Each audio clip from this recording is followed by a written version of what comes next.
Her fiancé cheated with 2 women, and she didn't cry, didn't scream, didn't throw a thing. She did something way worse. She marched straight toward his older brother, the mafia boss nobody dares look in the eye, and turned revenge into a full-blown disaster. But here's the twist. The man she wanted to use was already watching her, like he'd been waiting forever. One betrayal, one forbidden night, and suddenly the wrong brother becomes the most dangerous obsession in Sicily. He will never comprehend what we are capable of after what he's done to you.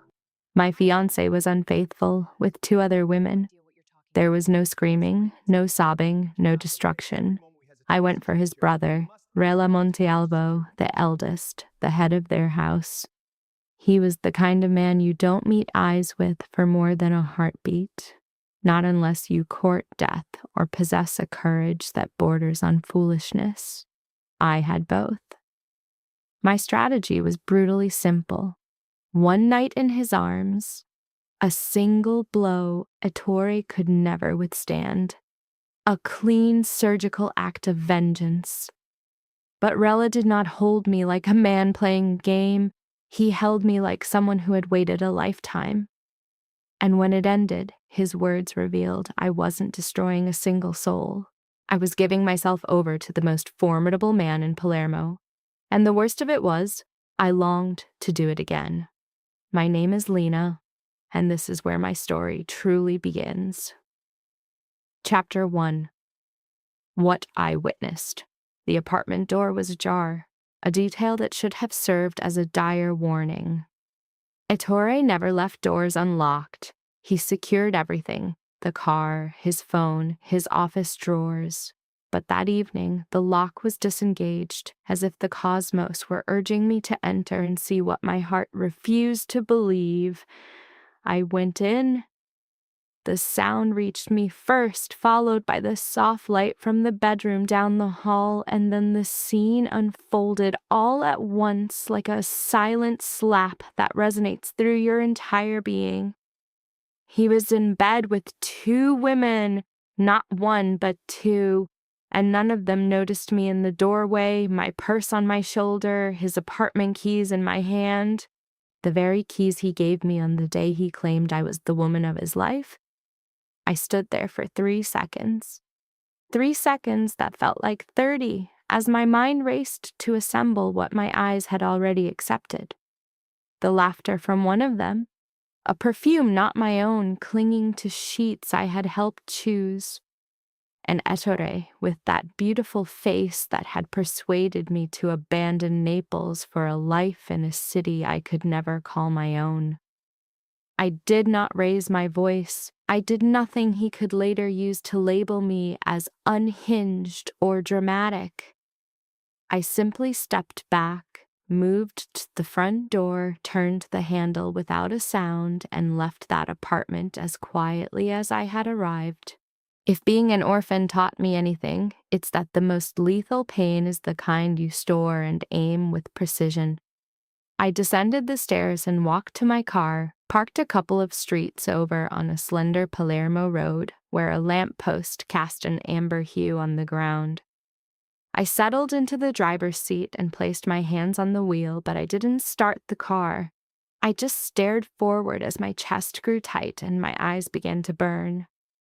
I knew if I started to cry then, I would never be able to stop. So I refused. I turned the ignition and drove. Palermo at night has a beauty that feels almost illusory. The old building fronts, the church spires lit against the inky sky, the fragrance of the sea drifting through the window to mix with the warm asphalt. I had grown to like the city during the past 2 years, since I moved from Naples to be with Ettore. But that night, every street I passed seemed to echo a life that was no longer mine. Moving to Palermo was his idea. Ettore Montecalvo, the picture-perfect fiancé. Handsome, charming, from one of Sicily's most established families. I was Ortensia Ferrante, a jewelry maker from Naples who came of age in a cramped apartment raising a younger sister with no designs on the Mafia, grand villas, or men whose surnames held more authority than any legal document. My parents were killed when I was 19 in a car accident on a poorly lit road near Caserta. It was suddenly just me and Fametta, who was 12 at the time, and still saw the world as a place where good things came to those who were deserving. I never had that privilege, but I raised her as if I did. I worked 3 jobs simultaneously, learning to design jewelry because it was the only skill I had that someone would pay for. And when Ettore appeared, so charming, so persistent, with a smile that promised an easier life, I chose to believe him. I left Naples, leaving Fametta with a great aunt who had little patience for her, and came to Palermo to forge a future beside a man whom, only minutes earlier, I'd found in our bed with 2 strangers. I stopped the car at a viewpoint high over the city, the kind tourists frequent by day to photograph the harbor. At night, the area was desolate, and the view stretched below me like a constellation of lights that meant nothing at all in that moment. I took out my phone and dialed the only person on earth I knew would answer, no matter the hour. Fametta responded, the 4th ring, her voice thick with sleep. "Ort, it is 2 in the morning. Did someone die?" "Ettore cheated on me," I said, and the words felt simpler than I'd imagined, like a piece of data. A street address, a time for a train. The quiet on the line lasted 5 seconds. "Wait," she said, and I heard her sit up in bed. "With who?" "2 women." Another silence. Shorter this time. He was with 2 of them. Her voice rose a fraction, not with anger, but with a type of disbelief only Fametta could shape into something that bordered on a dark joke. "He can't even have an affair properly. If it was just 1, he would be a standard degenerate. With 2, he's just sad." I almost smiled because that was Fametta's way. She would cast a line like that into the center of a crisis, and for a couple of seconds, the crisis would shrink. Not because it was amusing, but because it reminded me I wasn't alone, that someone out there still spoke my language. "Ort," she said then, her voice quiet with no hint of humor left. "You have to get out of there. Return to Naples, catch the first train in the morning, and come home." "I'm not leaving," I replied, staring at the port lights far below. "Why not?" I gave no answer, not because I lacked one, but because the answer was still crystallizing, and it needed the silence to take its final form.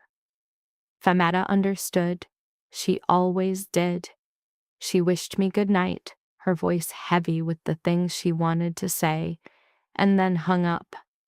I remained there, phone in my lap, as the Palermo wind drifted through the car window, carrying the scent of the sea and something else I could not yet identify. It wasn't sorrow, it wasn't fury, it was something colder, more calculating, more like myself than I would have ever wanted to confess. Ettore Montecalvo broke me that night, and I was going to repay him in a way he could never see coming. Chapter 2. The Brother. 2 days passed in which I said nothing. Ettore called the next morning as if all was well. He asked about lunch, complained about a meeting with the family's financial advisor, and finished by saying he loved me all in one seamless breath, as if declaring love was just another appointment between a meal and accounting. I said yes, that I was fine, that I loved him too. I ended the call with my stomach churning and my hands steady. This was not about pretending. This was about necessity. Because the revenge that was taking root inside me was not the kind that thrives on shouting and shattered glass. It was the kind that required silence, time, and a target that would wound him more deeply than any words I could ever speak. I had already identified the target. I just hadn't found a way to reach it. On the evening of the second day, the invitation I didn't know I was waiting for arrived. Dinner at the Villa Montecalvo, a family rite. Each month, the matriarch assembled her sons, the organization's key figures, and anyone else needing a reminder of their place within the machine. As Ettore fiancé, my presence was not a request, it was a summons. I wore a black dress, high-necked, pinned my hair back, and chose a dark lipstick. I studied my reflection and realized that for the first time in 2 years, I was not dressing to be admired. I was arming myself. The Villa Monte Calvo stood on the edge of Palermo, atop a hill that gave it views of the sea on one side and the city on the other. The estate was old, with thick stone walls, gardens concealed by high fences, and an iron gate that groaned as it opened, as if to warn all who passed that the rules here were different. Ettore's car climbed the gravel drive and paused at the entrance, where 2 guards opened the doors without a word. I got out next to him, and he put his hand on my waist with the easy entitlement of a man who believes an engagement ring gives him the right of possession. The dining room was immense, with a dark wood table that could seat 15, and an iron chandelier above that threw shadows across the walls. The seats were already occupied when we entered. In the background, 2 staff members poured wine into crystal glasses engraved with the family crest. At the head of the table sat Donna Lucaya Montecalvo, the matriarch, 58 years old, her silver hair in a strict bun, gold chains at her neck, and a posture that communicated more than words ever could. She was the mother of Ettore and Rella, and she governed the family's internal politics with a precision neither of her sons would dare challenge in public. As I walked in, she gave me a nod without a smile, the most courtesy I'd ever received from her. To Donna Lucaya, I would always be the girl from Naples, an outsider with no name, no legacy, and no right to be at that table. I settled beside Ettore, who was already speaking with a captain about a port shipment. Across from me sat Saro Ferrante, the family's consigliere, sharing my name but no bloodline, his weary gaze surveying the table. Saro was 60 and bald, extending a civil frost to all, whether they were ally or foe. Near him, a broad-shouldered shadow against the wall, stood Bastiano, Rella's most trusted man. In his early 30s, his heavy frame held a silence that could be mistaken for boredom or a predator's patience. Bastiano had shadowed Rella since youth. Their bond was the type that required no paper, no spoken vow. Sometime before dessert, Ettore took a call at the table. Donna Lucrezia's lips thinned in silent rebuke, a gesture he utterly disregarded. His hushed conversation lasted under a minute, yet I was near enough to hear 2 words ill-suited for dinner: transfer and postponed. After the call, Saro peered over his glasses, his tone dispassionate as if remarking on the weather. "A problem with the port figures, Ettore?" Ettore offered a practiced smile, one that turned unease into charm. "Nothing a skilled accountant cannot solve," Saro replied. He simply returned to his wine, yet I noticed his knuckles whiten onto glass stem for a fleeting moment. And Bastiano, who seemed oblivious, lowered his arms, his gaze on Rella, holding a look I would only decipher much later, the look of a man aware of the hidden truth, awaiting the signal to expose it. Then, at the head of the table, my eyes found him, Rella Montecalvo. I'd glimpsed Rella at past dinners, during brief stops at the villa to collect Ettore, but I had never truly seen him, never noticed the burden in his posture, spine rigid, shoulders broad, his hands on the table as if steadying the very earth. Rella had led the Montecalvo family since his father, Don Salvatore, passed 6 years prior.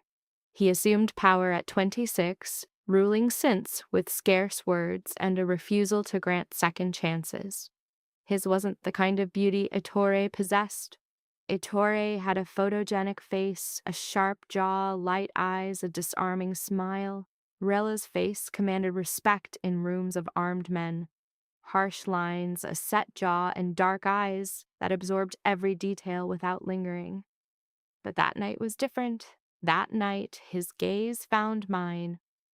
It happened over dessert while Donna Lucrezia discussed renovating the East Wing and the captains bickered over the expense. Ettore laughed at a joke, and as I silently swirled my untouched wine, I felt the press of an unsubtle stare. My eyes rose to meet Rella's from across the table. His focus was so intense, it stole my breath for a moment. The connection held for 2, perhaps 3 seconds too long. Then he glanced away as if nothing had occurred. Yet it had. And a chilling clarity washed over me. That look was not new. Rella Montecalvo had watched me this way before. At other dinners, in other corridors, moments I'd missed. Too absorbed in being Ettore's fiancé to see his brother's eyes on me from afar. At dinner, Donna Lucrezia addressed me, her tone conversational but laced with judgment. "Hortensia, dear, how is your little jewelry work going?" Ettore told me, "You've been making some lovely pieces. It's so nice to have a hobby." The word hobby landed like a veiled insult. 2 years of my life, a gallery exhibit in Palermo, and 3 international commissions. And to Donna Lucrezia, it was a hobby. I started to speak, but Ettore interjected. "Mother, Hortensia is talented. Her pieces are selling well." He spoke with the same hollow conviction he'd used to comment on the weather, devoid of any real pride, just filling the silence. I offered a smile and a thank you, swallowing my retort with a sip of wine.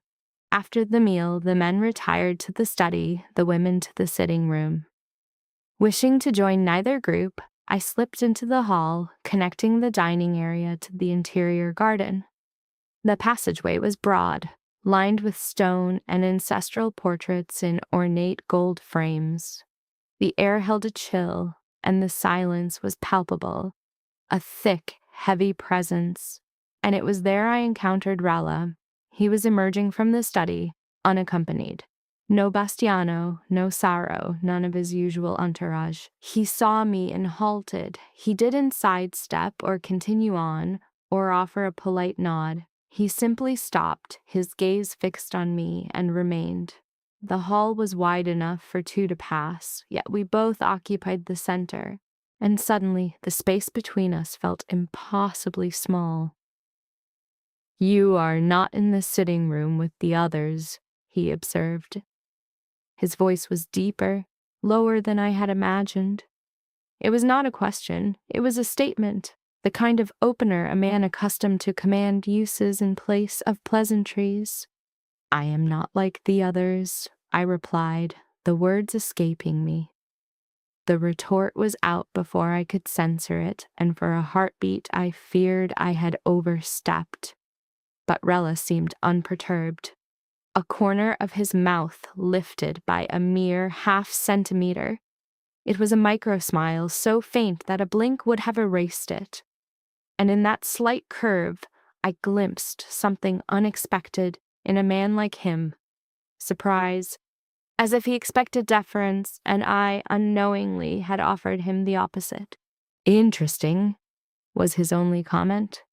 He moved past me, his fragrance remaining in the hall for about 5 seconds after he vanished. It was woody and potent, not designed to please, a scent that simply was, because the man simply was, not chosen from a store shelf. I remained there, my heart racing as an idea settled into my thoughts with the perfect click of a clasp on a necklace. Rella Montecalvo, Ettore's elder brother, the family head, a man feared and never challenged, had just smiled at me for less than a second in an empty corridor with no witnesses. I returned to the car in silence. He opened my door, kissed my forehead, and remarked that dinner had been pleasant. I agreed, my eyes on the rear-view mirror as Villa Montecalvo's silhouette receded down the dark road. Rella Montecalvo was the ideal revenge, the one strike Ettore could never withstand. The frightening part wasn't the scheme itself, but the unnerving ease with which it formed, as if the notion had been dormant, waiting for a reason to awaken. Chapter 3. Fighting Fire with Fire. 1 week after that dinner, I knew Rella Montecalvo's schedule more intimately than my own. It was not difficult. Ettore spoke of his brother more than he knew. He lamented his hours, his meetings, the choices Rella made without his input. "He's dining at Ferraro's again," Ettore would say, his tone suggesting the place was beneath a family head. "He spends more time there than at the villa." I pocketed each detail like a raw jewel, unseen by others, awaiting the right moment to be cut and perfected. Ristorante Ferraro was on a narrow street near Palermo's old center, the kind that seems to repel cars but always hosts a black sedan with tinted glass. From the outside, the place was unassuming. A wooden door, a small engraved name, no glowing sign, no queue. Inside, dark tables, dim lighting, and a hush that spoke of conversations more valuable than the food. I went on a Tuesday night, alone, telling Ettore I was meeting a gallery acquaintance. He did not even ask their name. I took a seat at the bar, ordered red wine, and watched the entrance with the feigned calm of someone with nowhere to be. Rella arrived at 9:15. My eyes found him first. The door opened and he entered, Bastiano 2 paces behind him. Together, as always, their presence altered the room's atmosphere. The manager stood taller, a waiter materialized with a menu, and 2 patrons near the door unconsciously corrected their posture. Rella was in a dark suit, no tie, his collar open. He moved with the certainty of a man who knew no one there would rise without his consent. His eyes met mine at the bar, and rather than proceed to his reserved table, he murmured something to Bastiano. Bastiano glanced from me to Rella, then moved toward the table in silence. Rella approached the bar, taking the stool next to mine. He left a gap between us, too small for chance, too wide for intimacy. "You again," he said without looking at me. He gestured to the bartender, who produced a glass of whiskey without being asked. The man already knew. "Me again," I replied, turning the wine in my glass. "Alone. It appears so." He sipped his whiskey, his gaze fixed for a moment on the bottles behind the bar, as though deciphering an unseen script. His head then turned, and he fixed me with a look that had no place in a casual bar. It was direct, unrelenting, as if he were excavating a truth I had buried deep inside. "My brother's fiancé," he said, "rarely graces establishments not of her own choosing." The statement wasn't an accusation, nor was it idle chat. It was a probe. "Perhaps the list has changed," I countered, meeting his stare. A faint tremor at the corner of his mouth, not quite a smile, told me my parry had landed. He downed the last of his whiskey, set the tumbler on the bar, and rose to his feet. "Good night, Hortensia." He spoke my name as though each syllable was a weighted stone. He then moved to his table in the shadows, where Bastiano stood waiting, arms folded across his chest, wearing an expression I could only comprehend much later.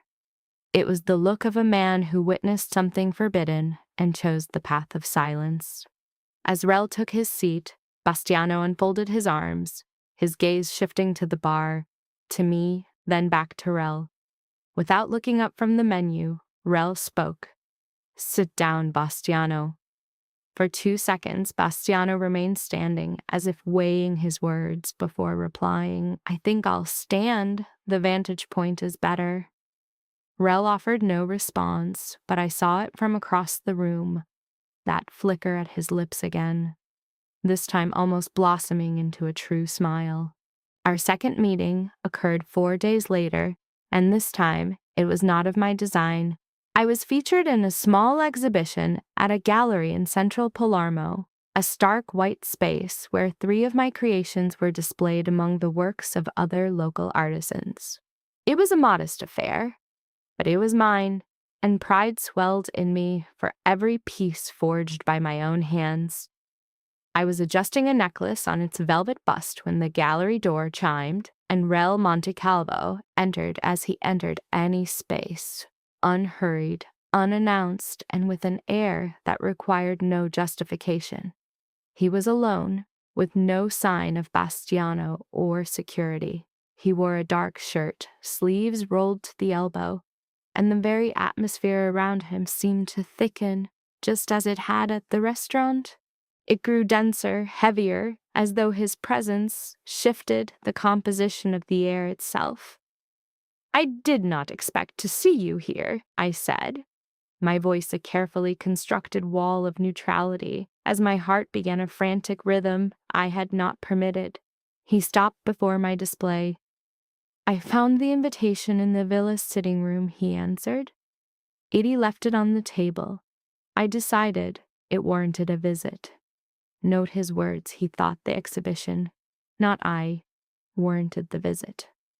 The distinction was subtle, but I heard it, and I knew he intended for me to hear it. Rel studied my work with genuine focus, not the polite, fleeting glance of feigned interest, but the deep consideration of someone truly seeing. He paused before a silver bracelet inlaid with red coral, a piece I cherished, inspired by the corals along the Neapolitan coast of my childhood. "The coral isn't decorative," he observed, tilting his head for a closer look.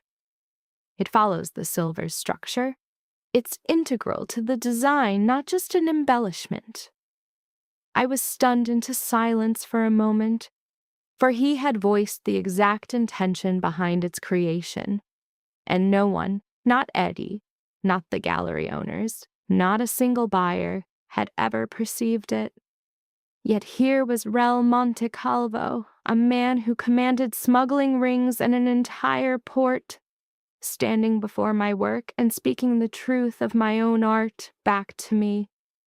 "You understand jewelry," I stated, my surprise too great to conceal. "I understand things that are made with intention," he replied, his gaze meeting mine. His eyes were near, closer than I'd realized, because we had both leaned over the display at some point. Now we were bent over the same piece, less than a foot of air separating our faces. He reached for the bracelet, and as he did, his fingers brushed against mine.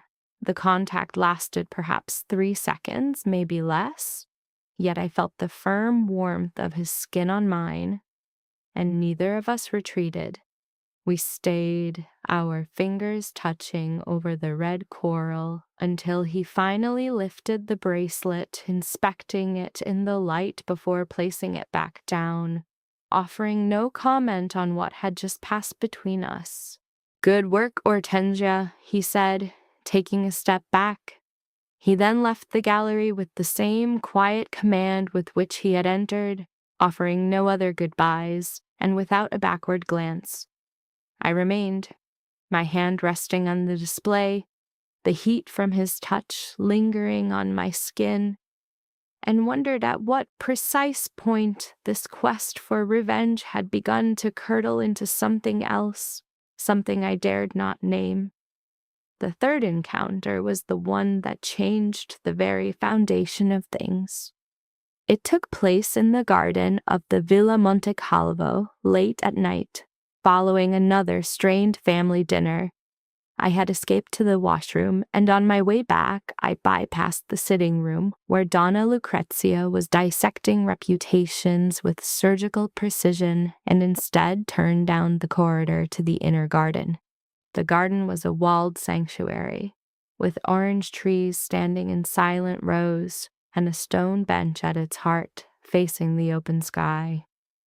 The air was thick with the scent of orange blossoms and damp earth from a late afternoon watering. The night was warm, the kind of Sicilian warmth that doesn't assault but embraces you. Rel was already there, perched on the stone bench, his elbows on his knees, his gaze lost somewhere on the far wall. He did not startle at my approach. He merely turned his head, his eyes finding mine as if he had been expecting me all along. "Fleeing from dinner?" I asked, my steps slow and deliberate. "Fleeing from my mother," he corrected, "which in this house is one and the same."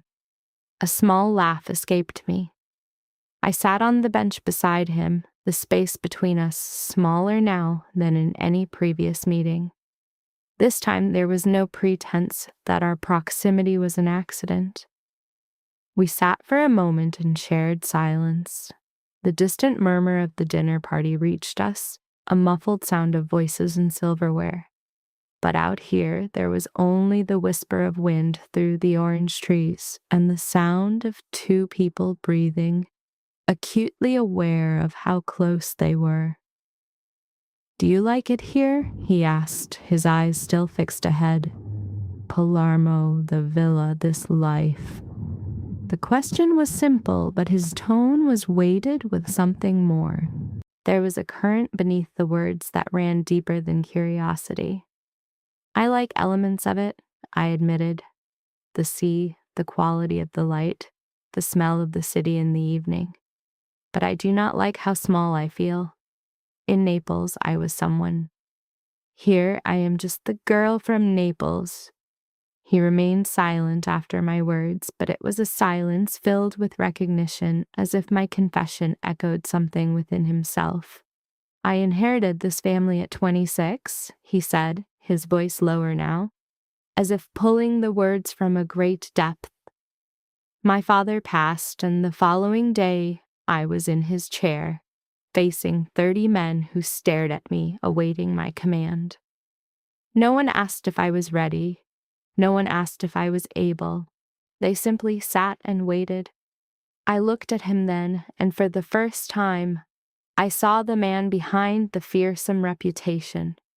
Not the Rel whose name inspired fear, not the leader who gave no second chances. I saw the man who had been handed a throne he never wanted, and had borne its impossible weight in solitude every single day, without anyone in that villa, not even his own mother, ever asking if the burden was too much to bear. "Do you miss any part of before?" I asked. "Before what?" "Before you became this person." He took a long time to answer, and when he spoke, his voice was almost a whisper. "I don't remember who I was before." The sentence landed with a devastating honesty, far too raw for a man like him, and yet I understood it completely. I no longer remembered who I was either.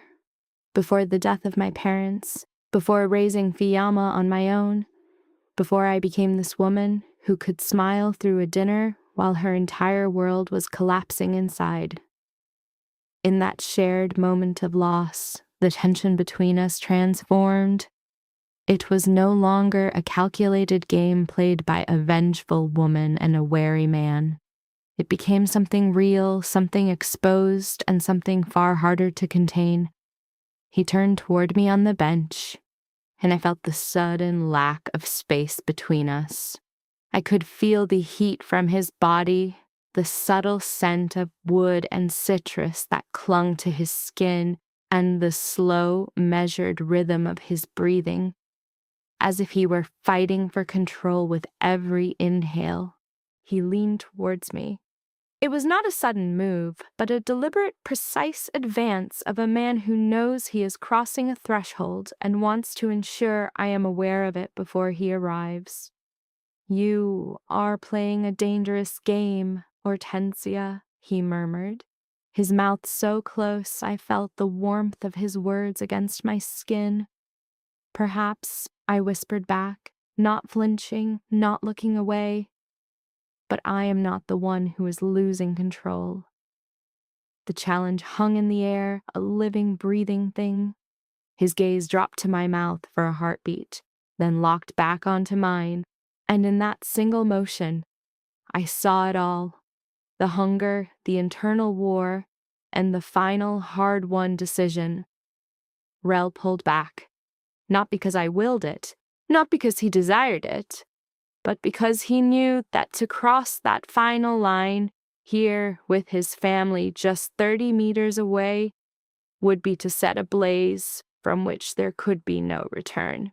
He rose from the bench, his collar adjusted with the movement born of habit, not need, and offered only a quiet good night. Then he was gone from the garden without a backward glance.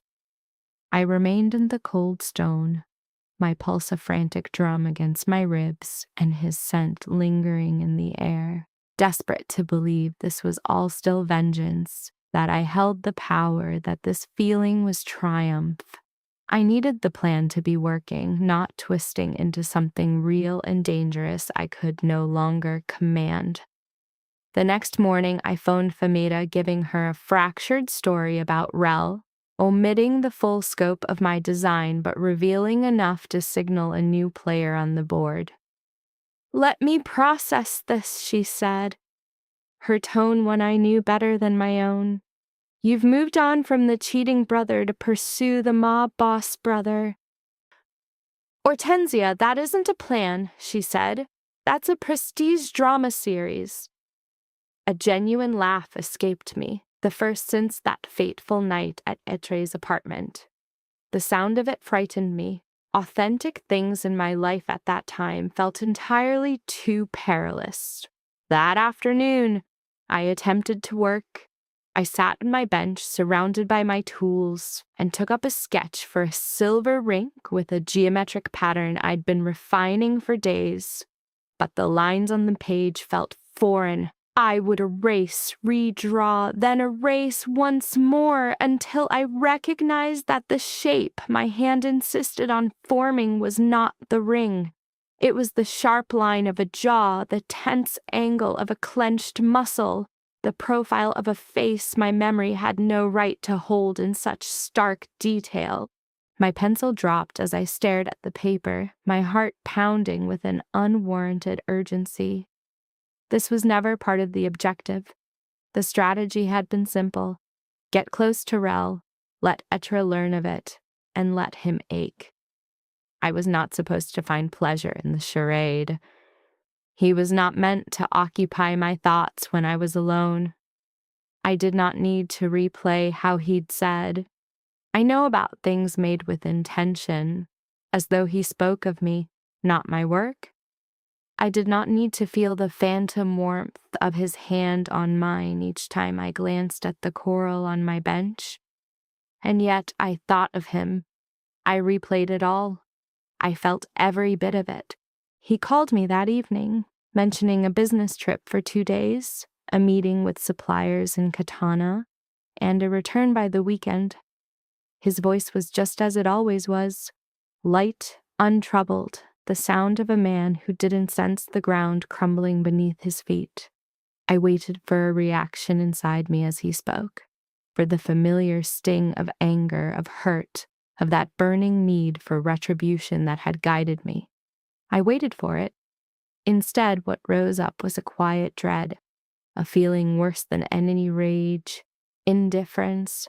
Etre Montecalvo was speaking to me, and there was nothing. No anger, no wound, no desire to make him pay. He had become mere static, the drone of a television left on in a room I had long since departed. And if he was just noise, then so was my revenge. Vengeance demands a fire, and mine had been replaced by something else, something that lived in that unfinished sketch.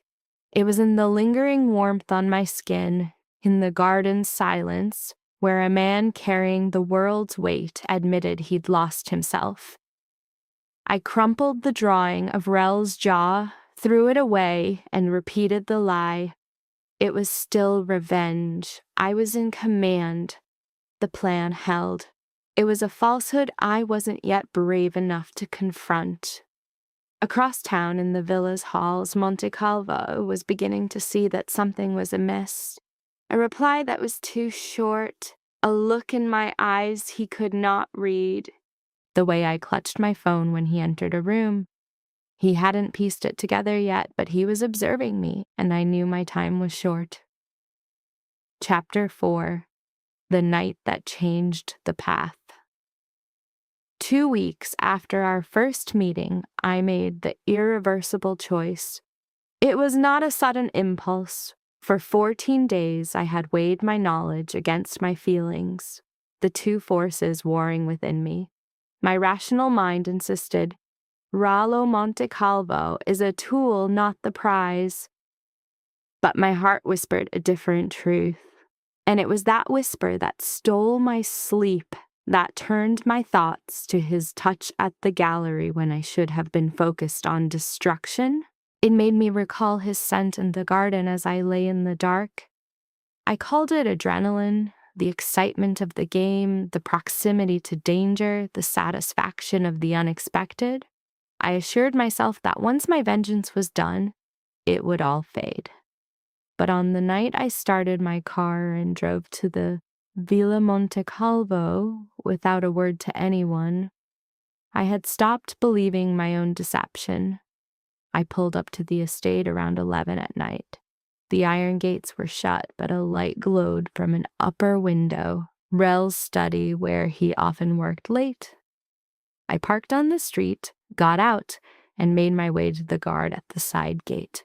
He knew who I was as the fiancé, and he regarded me with that careful mixture of confusion and deference the staff showed to anyone tied to the Monte Calvo name. I need to speak with Rel, I told him, using his first name deliberately. Not Mr. Monte Calvo, not the boss. The guard clocked the familiarity but held his tongue. He spoke into his radio, awaited a reply, and then opened the gate with a silent nod. The villa was transformed at night. The corridors, normally bustling with life, were now hollow and dark, lit only by sconces that cast lonely pools of light on the stone. With each echoing footstep, I was reminded that I was walking toward a point of no return. Rel's study was at the corridor's end on the second floor, its heavy wooden door, one I'd never passed through. When I reached it, the door was ajar, a sliver of lamplight escaping into the hall. I pushed it open and entered. He was behind the desk in a dark shirt, sleeves rolled up, with papers spread before him. The room was precisely as I would have imagined for a man like him. Dark wood, bookcases stretching to the ceiling, a worn leather chair in a corner, and the abiding scent of wood and coffee. The window stood open to the night, letting in a breeze that smelled of the sea and the orange trees below. Rel looked up as I came in, his silence stretching for several seconds. He simply watched me with that gaze I now knew well, direct, assessing, gathering information before deciding on a move. I stood there in a dark dress, my hair down, my heart beating so fiercely I was sure he could hear it. Hortensia, he said, and my name sounded different at 11 at night in his private study with the door clicking shut behind me. It sounded like a warning. I needed to talk to you, I said, and moved a step closer. The desk was a barrier between us, but the distance felt smaller than it was. At this hour, he remarked, the words a statement, not a question. He came around the desk, his movement slow, measured, more a presence shifting than a man walking. Each step he took compressed the space between us, the air itself seeming to grow warmer as he closed the distance. When he stopped, he was less than a foot away, and I had to angle my head up to meet his eyes. This time, with no garden, no crowded room, no illusion of chance. His proximity held a new kind of gravity. It was more potent, more dangerous. "You did not come here for me," he said, his voice low and controlled, yet with a resonance I had not heard before. "You came because of him." The sentence struck me like a wave of cold. Not because it was untrue, but because it was the absolute truth I had started with that night. I came for my revenge. I came to make Rel the weapon that would finally break Etra. And he knew. He had always known. I parted my lips to offer a defense, an excuse, anything to maintain the pretense of being in control. But Rel gave me no chance. "I don't care," he said, and then he kissed me. His mouth found mine before I could even absorb his words. The kiss was not gentle. It was precise, its intensity measured, its pressure firm, as if he had considered this exact moment 1,000 times over. His hands cupped my face, a strength that wasn't painful but was absolute. I felt the warmth of his palms, the hint of whiskey on his lips, and that scent of wood I knew from the halls, but which this close was something else entirely. It was a warmth, a weight that was undeniably him. That was the moment to pull away. I should have created space, adjusted my dress, and offered some sharp remark about why this was impossible. But his kiss left no space for logic. My body responded long before my mind could object. Without a conscious thought, my hands were on his shirt, tracing the warm weave and the strength beneath, while his fingers drifted from my face to my throat, to the delicate hollow of my collarbone, with a deliberation that stole my breath. What followed was never part of my design. Nothing about that night was. Rella met the world with a harsh edge. I knew this well. He led men with a syllable, solved problems with a glance, and faced his adversaries with a chill more dangerous than any weapon. Yet here, in the privacy of his study, with the villa silent around us, he was transformed. Each touch was measured, precise, as if he'd been waiting for this for an eternity and refused to squander a single moment. His hands explored my body with a reverence I'd never known from a man who was handsome, charming, and always knew the perfect thing to say. But with him, touch was a task, another box to be ticked on a daily agenda. Rella was in no hurry. He held my gaze after every movement, asking for permission without words, giving me every chance to retreat while knowing I never would. His fingers eased the strap of my gown from my shoulder with a slowness that bordered on torment. As the silk slid down my skin, inch by agonizing inch, I saw his jaw tighten, a minute flex that revealed the immense cost of his self-control. At some point, the desk met my back, its cool wood a stark contrast against my skin as his heat enveloped the front of my body. The sensation drew a gasp from me, and he paused. Not at my request, but to register the sound, to ensure it was one of pleasure. His eyes, dark and intense, found mine, and in their depths, I saw something that unnerved me more than any caress. He wasn't doing this simply to possess me. This was a necessity, a need. I tugged at his shirt.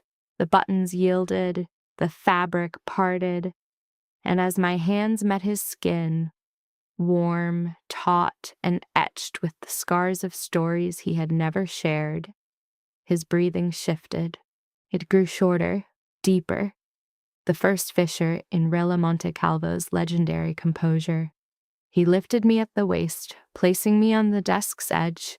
With an effortlessness that left me breathless, he stood between my legs, his hands firm on my hips, his forehead pressed to mine. We lingered there for a beat that stretched into a lifetime, sharing the same charged air, poised on the brink of no return. As the final barriers vanished, his look was not of raw lust, but of pure intention. The look of a man who was in complete command and wanted me to know it. He entered me with a deliberate slowness. The feeling made me arch my spine and clutch his shoulders. He held himself still for a moment, his breath catching, his eyes locked on mine. In that instant, I glimpsed his vulnerability. The vulnerability of a man who was giving as much of himself as he was taking.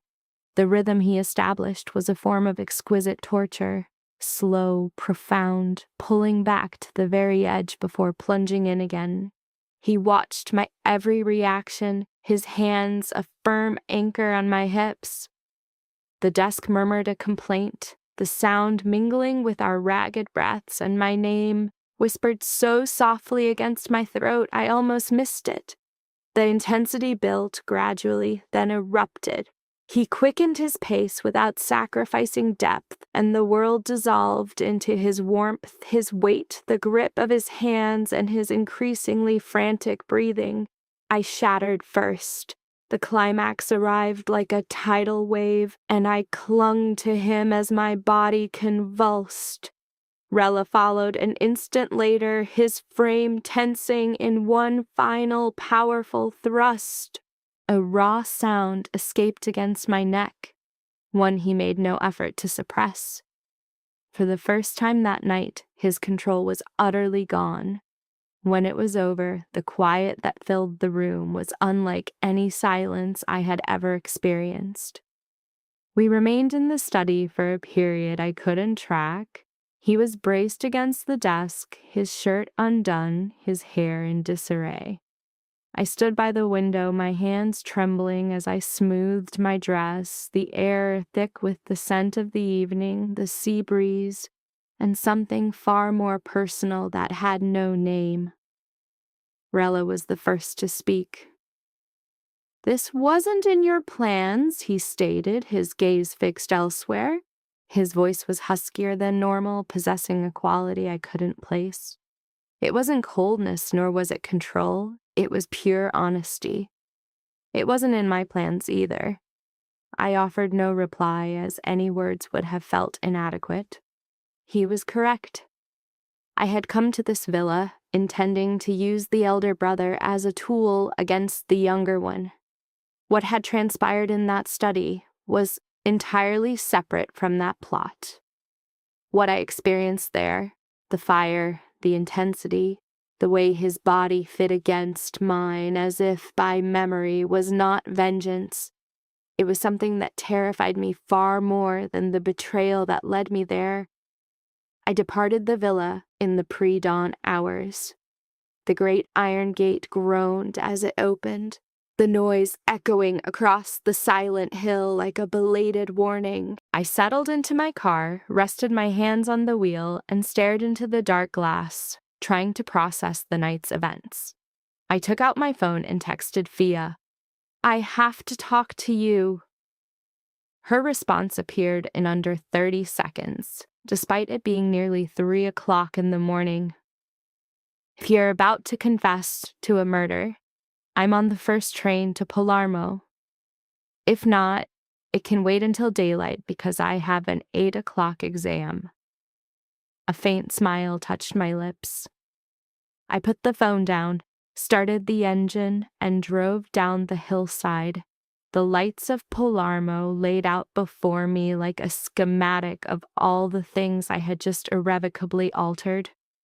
What I couldn't know, what was impossible to foresee that night, was that someone in the villa was already stirring, and that in 3 days, Monte Calvo would discover everything. Chapter 5. Blood and Silence. 3 days. That was all it took for my world to detonate.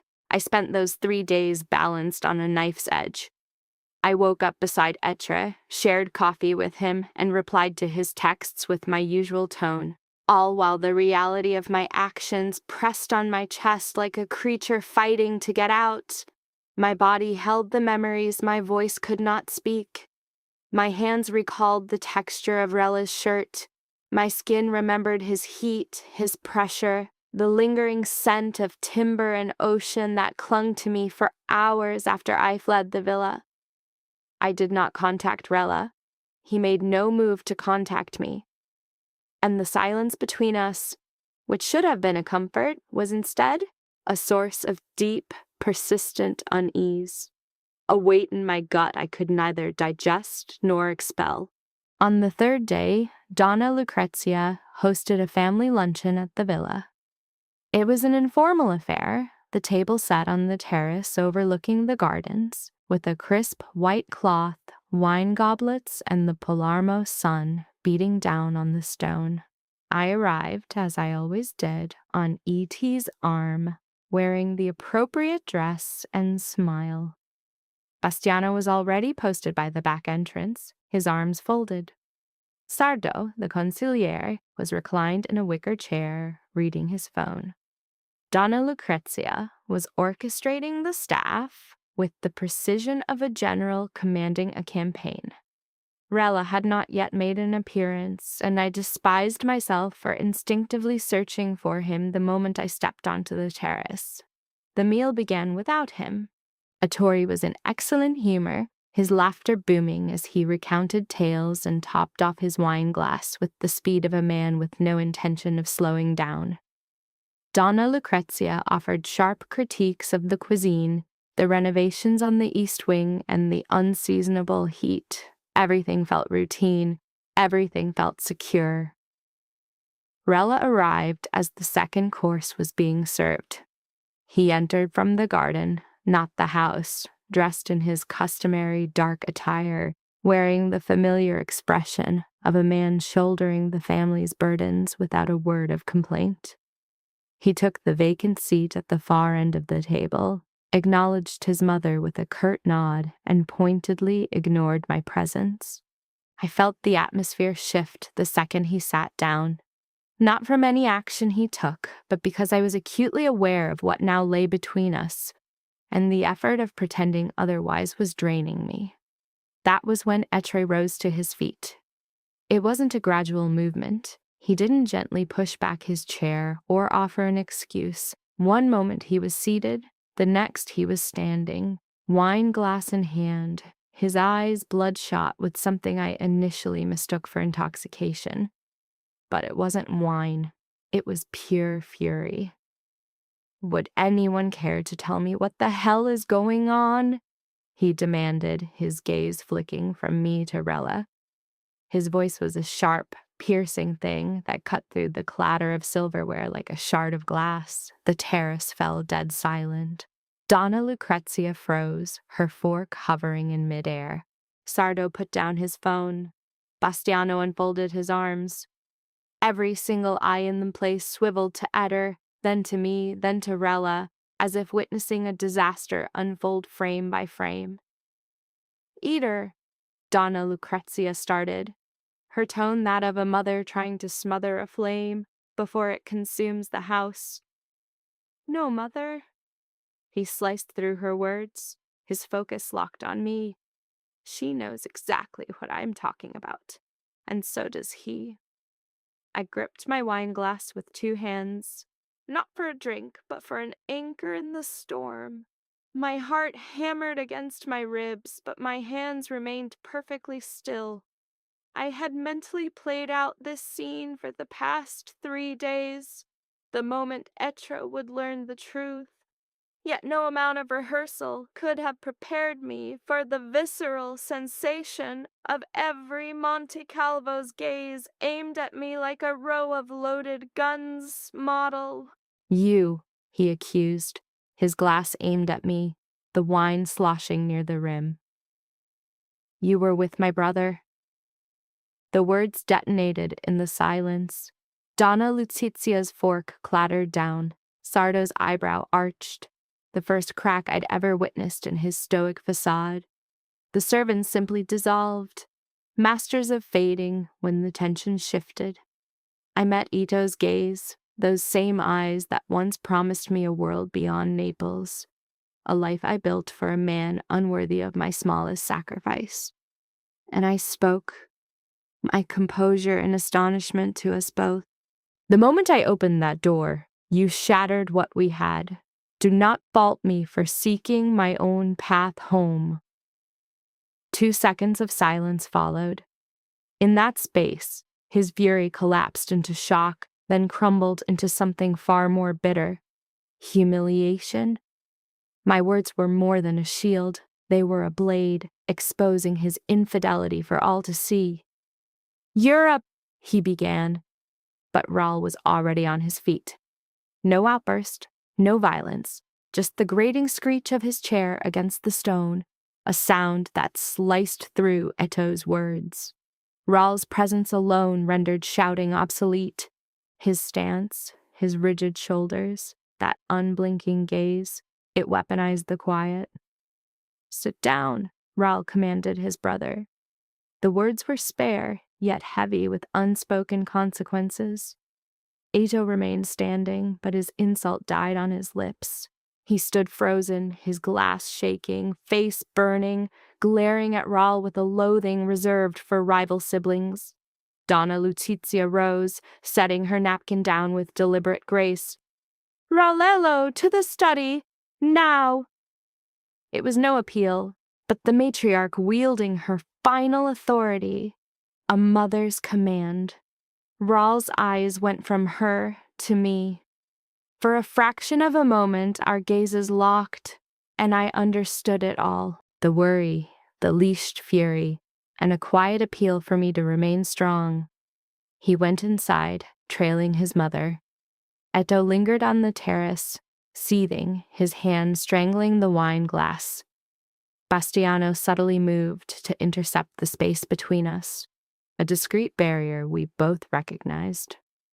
I rose from my chair and escaped through the side exit into the adjoining hall. I had to breathe. I needed a moment away from the condemning stares and whispered judgments. Finding a cool wall, I leaned back, shut my eyes, and drew in a long, shuddering breath. The echo of urgent steps, a hushed discussion from down the hall. Sardo and Bastiano near the stairs, their voices kept low. I remained still, eyes closed, absorbing the sounds. "The last shipment's figures are short," Sardo stated, his tone as level for finance as it was for a death warrant. "The same discrepancies we've seen for months. He's siphoned money from no less than 3 ventures I'm aware of, likely more." A 2-second pause from Bastiano, then, "Softer. Does Rahl know?" "Rahl knows it all," Sardo answered. "He's just choosing his moment." Their footsteps faded. I stayed pressed to the wall. This new detail clicking into a mosaic I hadn't realized I was assembling. Pressed against the cold stone of Villa Montecalvo, as the Palermo sun bled through the archways, I heard Donna Lutizia. Her voice, filtered through the study door, was faint, but every syllable was sharp. "You will dispose of that woman, or I will convene the council," she declared, "and we both know their decision." Rahl's reply was either absent or too quiet for me to catch. Then the sound of movement. The door creaked open, then shut. Nothing. I had just begun to move away when Donna Lucizia emerged into the hall. Her eyes found mine before I could feign a casual stroll. A look in her eyes confirmed it. She knew I'd overheard. She knew, and it didn't matter. Perhaps she intended for me to hear. She halted before me, barely a meter between us. This close, I could see the truth concealed at the dinner table, the delicate creases etching her eyes, the neck her gold chain failed to shield, the weariness of a lifetime spent propping up a dynasty that never offered its thanks. "Do you believe you are the first?" Her voice lacked poison. It held something heavier. History. I was once the woman Amalvo selected against all advice. Salvatore carried me into this villa at 23 to the same glare from his mother that I now give to you. Eventually, she passed, and I assumed her role. That is the way of this house. The women who endure inherit the fortress, but never the authority. I met her stare, unwavering, and replied, "Then perhaps the way needs to change." For 3 seconds, Donna Luzizia's eyes stayed locked on mine, and in that brief window, I glimpsed something startling on the matriarch's face. A flicker of acknowledgement, not consent. She would never grant that freely. It was an admission that I was not a woman who simply occupies a space. I was one who reshapes it. She offered no reply, just a reflexive touch to her gold necklace before proceeding down the hall without a backward glance. Yet her pace was less certain than before, and I understood our exchange would now shadow her judgment. For the next 2 days, Raul vanished. He was present in body, in the villa, in meetings with Bastiano and Sardo, managing the port and its captains. But for me, he was gone. No glances, no contact, not one single word sent my way. The night in the study might as well have been a dream. I was relegated back to being an insignificant pawn in the Montecalvo family's game. Ita was gone by the next morning, and he did not return. He holed up in his city flat, dispatching furious texts I ignored and calls I allowed to die unanswered. He had ceased to be my concern. Raul was, or so I told myself, trying to rationalize the hollow ache that deepened with each silent hour. On the evening of the second day, I phoned Fametta. She answered instantly, as if anticipating my call. I began to recount the terrace, Donna Luzizia's demand, but Fametta cut me off. Her tone held no humor, no insight, only terror. "Stop," she pleaded. "Oh, Rort, just stop. You're frightening me." I fell silent. "I'm serious," she pressed on, and I could hear her rise, her agitated steps betraying her anxiety. "You are surrounded by a clan that casts people out while I'm in Naples cramming for an art exam as if everything is fine. What do I do? How can I help? I don't know how." Her voice fractured on that final word, a sound that wounded me deeper than anything Ito or Donna Lucizia could say. Fametta was the one I'd always shielded. Now she was struggling to shield me, and we were both lost. "You help by remaining where you are," I said, my voice as firm as I could make it, "and by having faith in me." 5 seconds of quiet passed. Then softer, she said, "I do trust you. But if they harm you, I will go to Palermo and I will raise that villa to ashes. I mean it." A smile nearly formed, but the impulse stung, because for the first time in this ordeal, I wasn't just fighting to survive. I wanted him. The thought terrified me as it rose, because this wasn't about vengeance or tactics or winning a game. This was true longing, the kind a single night cannot satisfy, the kind no blueprint can contain. I wanted Raul Montalvo. I wanted his savagery, his quiet torment, and every fractured piece within him. And the prospect of him choosing power over me was an ache far deeper than any of Edo's deceptions. The following morning, a text from Bastiano arrived, terse and without context. "Meeting main hall tonight?" Then, a critical line, "He requests your presence." I read it 3 times. Requests, not commanded, not required, asked. Raul Montecalvo was asking. And that small word, more than any gesture or touch, signaled a fundamental shift. I had no idea what he intended to do in that room. I didn't know if I would be chosen or cast aside, if he would defend our bond or offer it up for his family's sake. But of this I was certain: he needed me to witness it, regardless of the outcome, and I would not disappoint. Chapter 6: What Remains. The grand hall of Villa Montecalvo was built for confrontations such as this. Soaring ceilings, cold stone walls, and a massive wooden table flanked by chairs like minor thrones. Here, Don Salvatore had forged the family's destiny, and here Raul had reigned since his father's passing. On this night, the lighting was dim, the shutters were drawn, and the very air was thick with the pressure of words still unspoken. By the time I entered, the room was nearly full.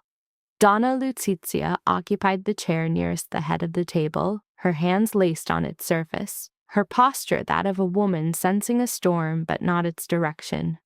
Sorrow sat beside her, his face a familiar mask of indifference, a sealed leather folio resting before him. Bastiano held his usual post against the wall, arms crossed, eyes watchful, silent.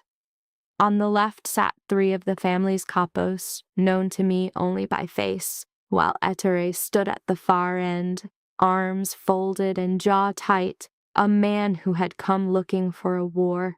I lingered near the doorway, adrift in the corner, uncertain if I should sit or remain standing. No one dismissed me, yet no one beckoned me forward. I was there at Rel's request, and that alone was my reason. He was the last to arrive. He shut the door with the unhurried calm of a man who knew no one would dare move without his leave. He was in a dark shirt, without a jacket, and his eyes surveyed the room before they found their mark. When his gaze fell upon me, it held for just a fraction of a second, but in that sliver of time, I saw something that allowed my lungs to draw air again. It was not fear, it was not doubt. It was the cold steel of resolve. He did not address me, he addressed them all. This council is not about territory, the port, or our finances, he began, standing at the head of the table, his hands resting on its edge. His voice was a low, steady current, the kind that has no need for repetition. This is about the soul of our family, and about the one who has been poisoning it. Ettore's arms unfolded. His chin rose a fraction of an inch, and his eyes betrayed the absolute certainty that this meeting was my end. He believed Rel would cast me out, that his mother's plea had won, that the older brother would finally choose his birthright. He was mistaken. Over the last 18 months, Rel went on, his voice never rising. Ettore Monte Carlo accumulated debts in this family's name, all without sanction. He used port channels for personal deals that bypassed this council. He siphoned funds from 3 separate operations meant to pass through Sorrow before a single coin was moved, and he stained this family's name with private conduct that has no place within these walls. The atmosphere shattered. It was not a sound, but the sudden theft of it. The captains, who until that moment had been little more than fixtures, sat upright in their chairs. Donna Lutizia's mouth opened, then closed in unspoken words. Sorrow unsealed the leather folio, sliding a sheaf of papers toward the captains, which from their expressions confirmed everything Rel had said and more. The color drained from Ittore's face. "That is a lie," he managed, but the words lacked the force he intended. "This is a witch hunt. You are only doing this because of her." Rel remained unmoved. "The evidence is on the table. The figures are there. The dates are there. Your signatures are there. If you wish to argue, argue with the facts, not with my reasons." Sorrow affirmed this with a slight nod, a gesture from him that carried the weight of a decree. The captain scanned the pages in silence, and I watched as each face hardened from neutrality into something that bordered on disgust. Donna Lutizia rose to her feet. "Rel," she began, and her voice held a brittle quality I had never heard before. "He is your brother." Rel met his mother's gaze. It held no cruelty, but it offered no comfort. It was the look of a man who had reached a verdict he would not reverse. "You protect the son that you love," he said. "I protect the family I am sworn to lead. The two are not the same." The words struck Donna Lutizia like a blow she never saw coming. Her mouth parted. She searched for a retort, but found no words with the strength to fight back. She sank into her chair, defeated into silence. And that quiet from a woman who was never quiet was the most damning argument of all. Ettere's eyes darted around the table, seeking a friendly gaze, an ally, a single crack in the fortress Rel had constructed. He found none. The captains refused to meet his eyes. Sorrow was already gathering the papers with the quiet efficiency of a case being closed. Bastiano was still a statue against the wall, but I saw his stance shift, positioning himself between Ettore and the door. He knew the next move would be flight. "You are exiled," Rel declared, and the word landed with the finality of a judge's hammer. "From Palermo, from this family, from any business bearing the Monte Carlo name. From this moment on, you are no longer my concern." Ettore shot to his feet, the chair scraping on the stone, and he stood there, fists clenched, staring at Rel with a loathing that neither time nor distance could erode. Then his gaze slowly shifted to me. I stood in the corner, my back pressed to the wall, hands clasped before me. When Ettore's stare locked with mine, I did not flinch.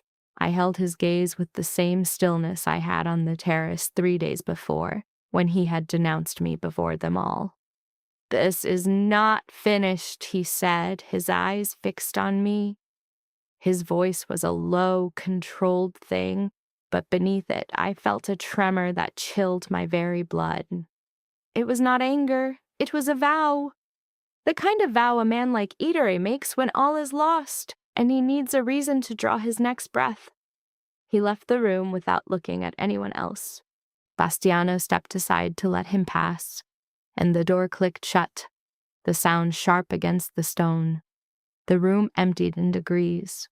The captains were the first to depart, silent, carrying the documents and the gravity of what they had just witnessed.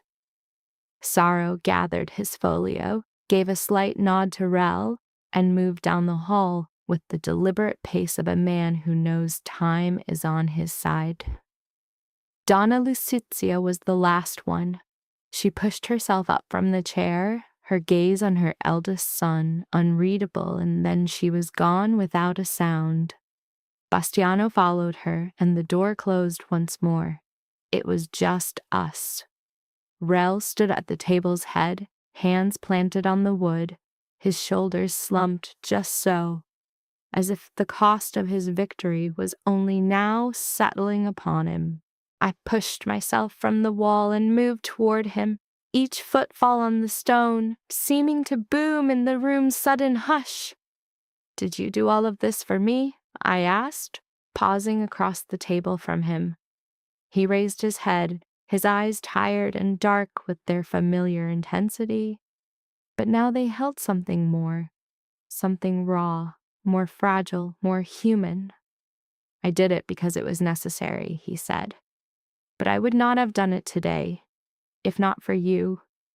The sheer honesty of his words stripped away my defenses in a way no kiss, no touch ever had.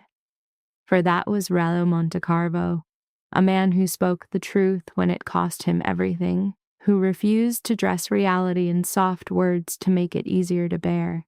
I rounded the table's edge. I stopped before him, close enough to feel the heat radiating from his frame, to breathe in the scent of aged wood and coffee that was now tied to the study, to him. I lifted a hand to his face, tracing the hard line of his jaw, the warmth of his skin, the faint rasp of stubble against my fingers. He closed his eyes. And in that simple act, Rello Montecarvo's eyes shut against my touch, as if for the first time someone had offered him comfort without a price, I knew this was the most profound intimacy he had ever permitted, more than the night in his study, more than any confession he could ever speak. His eyes remained closed, a quiet surrender to my hand in the silent, empty room, surrounded by the ghosts of every hard choice he had ever made. Later, in the villa's garden, we found the stone bench where everything had begun to shift between us. The evening was mild, and the lights of Palermo were scattered below us like a fallen constellation. The air was fragrant with orange blossoms and the sea, and the breeze carried the distant moan of a ship's horn from the port. Rel was beside me, quiet, but it was not the strained silence of the past 2 days. This was the peace between two people who had finally ceased their struggle against what they felt and simply allowed themselves to be. I leaned my head against his shoulder, and he remained perfectly still. He did not embrace me or pull me nearer or utter a word. He simply was, solid and there, like the ancient stone of the villa, like the deep roots of the orange trees, and everything built to outlast a single night. I shut my eyes and took a slow breath, feeling the firm press of his shoulder and the warm Sicilian air against my skin. We were together. We had found a moment of peace. The conflicts were settled. Ettore was gone. The family knew the truth, and I had discovered something genuine in a world where I had come seeking only vengeance. But as the wind changed, carrying a cooler breath from the sea, Ettore's parting words returned, not as a sound, but as a weight. He spoke only 4 words. His eyes locked on mine before he exited, cloaked in the calm of a man whose power required no threats. This isn't over. And for the first time since this nightmare began, a part of me believed him.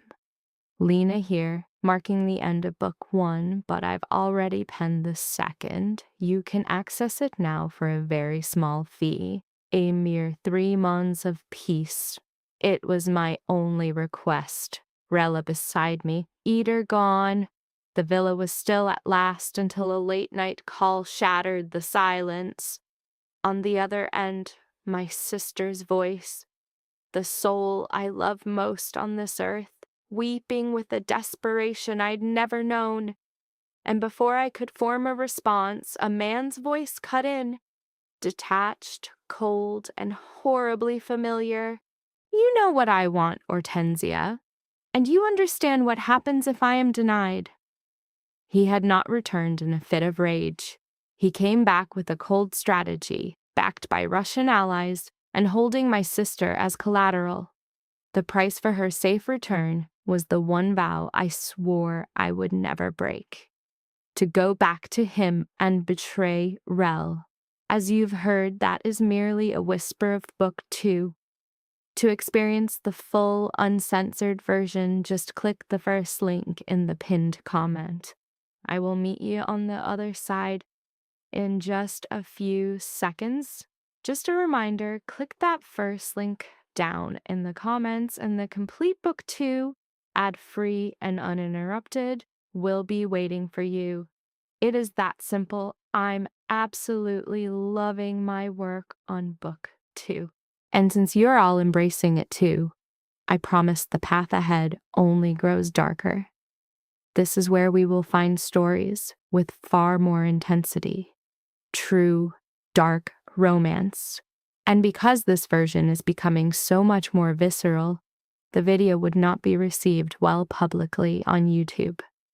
This private sanctuary is where I can truly express my essence and feel free to create my best work for all of you. Keep in mind that the channel has been demonetized. Therefore, this is a way for me to keep my team intact and continue bringing you high-quality narratives. I'll have even more news for you shortly. I will be waiting for you at that first link in the pinned comment. Unfortunately, many people have been downloading our audio, effectively stealing the entire story and simply reposting it on YouTube. Hortensia thought she had the cleanest revenge plan ever. Her fiancé betrayed her, humiliated her, shattered everything, so she decided to strike where it would hurt most, his brother. Not just any brother, but Rel, the cold-blooded boss, the man who walked like the whole city owed him silence. In her head, it was simple. One move, one scandal, one emotional explosion, and Ettore would be destroyed. But here is the twist. The moment she stepped into that game, the game stepped into her. That is the first life lesson. Revenge looks sharp in theory, but in real life, it cuts the hand holding it. She thought she was choosing a weapon. She was actually choosing a consequence, because pain does not stay obedient. Once it enters a decision, it starts rewriting motives, emotions, and even identity. Suddenly, the cheating man stopped being the center of the story. Suddenly, the revenge stopped feeling satisfying. Suddenly, the person she meant to use became the only person who actually saw her. That is what makes the story hit so hard. Betrayal did not just reveal who Ettore was, it revealed who Hortensia was becoming. And that is the second lesson. Heartbreak is not only about losing someone, it is about facing the version of yourself that pain tries to create. She could have become bitterness in a black dress. Instead, she began to realize that dignity is stronger than drama, and silence can be more dangerous than screaming. The biggest shock is not that Ettore cheated. The biggest shock is that Hortensia's revenge failed because her soul refused to stay small. She entered the fire wanting spectacle. She walked out understanding that healing and revenge cannot live in the same room forever. One of them eventually has to leave. And in stories like this, the real boss move is not destroying the man who broke her. It is refusing to let him define the rest of her life.